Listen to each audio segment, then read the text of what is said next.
nói chúng mình nha, phải nhà cho thì cho mua, thì cho lấy tu, tôi bảo yêu à. Lì lo, đấy à phải. Vậy cái liền.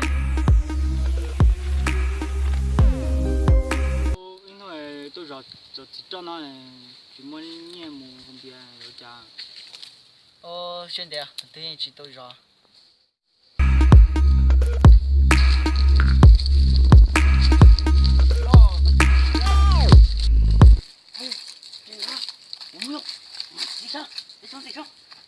Đâu không nhở? Bờ, tôi sang đấy vậy, tôi sẽ muốn lại tôi nhập kia. Bye.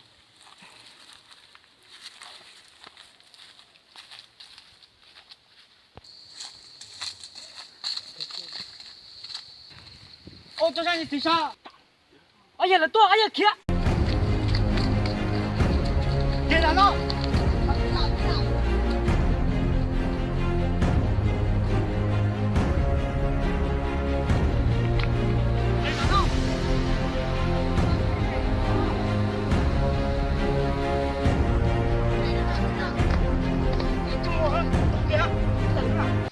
Ông chồng chưa nên con nhớ rồi chỉ bắt tôi à. Chống tôi.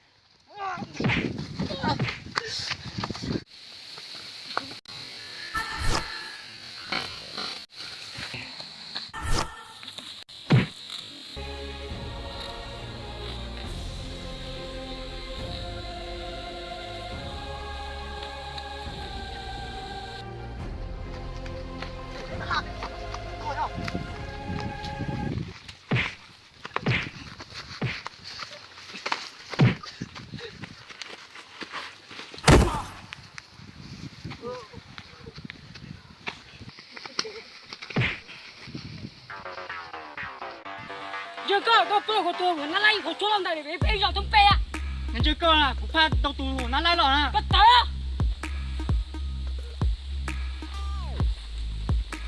Cái cô.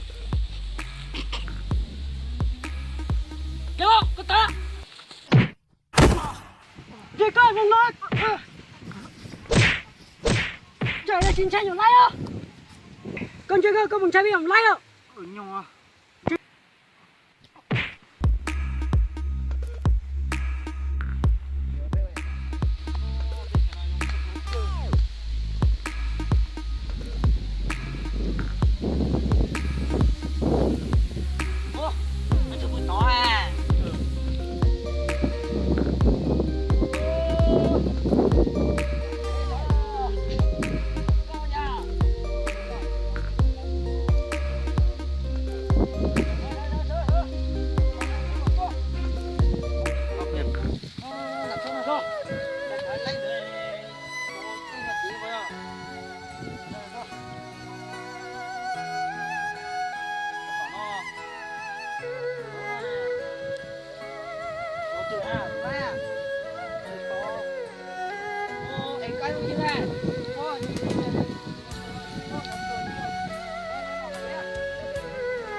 mà chủ rồi nhá.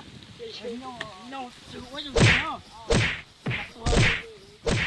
Chỗ đấy à? Có chỉ to mà phun to à? Vậy. Mình chưa đủ nữa. Cái bây giờ nó sao? Sao nó ta cho nó đó. Cho nên làm được sao rồi à? Sao đâu. Sao. Cho cảm ơn đâu. Cảm ơn.